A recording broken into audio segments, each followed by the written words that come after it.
మొర్దుకై పినతండ్రి కుమార్తె అయిన యూదురాలైన ఎస్తేరు అనొక స్త్రీ ఉండెను.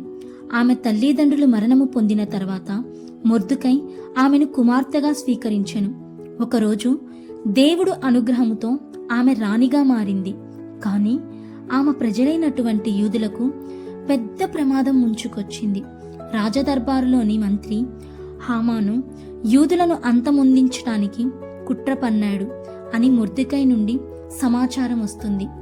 ఎస్తేరు, నీవు రాజుతో మాట్లాడిన సమయం వచ్చింది, మన ప్రజలు ప్రమాదంలో ఉన్నారు అని మొర్దుకై చెప్పాడు. రాజు నన్ను పిలవకుండా వెళితే నన్ను శిక్షించవచ్చు, కానీ దేవుడు నన్ను రాణిగా చేయుట వెనుక ఒక కారణం ఉందేమో అని అనుకుంటుంది. ఎస్తేరు తన సేవకులతో 3 రోజులు ఉపవాసం ఉంది. మొర్దుకైతో, నేను నా ప్రజల కోసం, నేను నా దేవునిపై నమ్మకం ఉంచి రాజుతో మాట్లాడుతాను, నేను నశించినా సరే అని వెళ్తుంది. రాజు సింహాసనంపై కూర్చుని ఉంటాడు.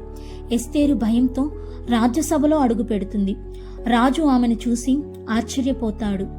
రాణి ఎస్తేరు, నీకేం కావాలి అని రాజు అంటాడు.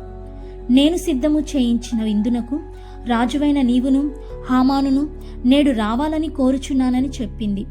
విందు చేయటానికి వచ్చిన రాజుతో, నా ప్రజలు ముప్పులో ఉన్నారు రాజా, వారిని రక్షించండి అని హామాను దుష్ట ఆలోచనను రాజునకు చెప్పింది. రాజు విచారణ చేసి హామాను దుష్ట ఆలోచనను అడ్డగించి యూదులకు రక్షణ కల్పిస్తాడు.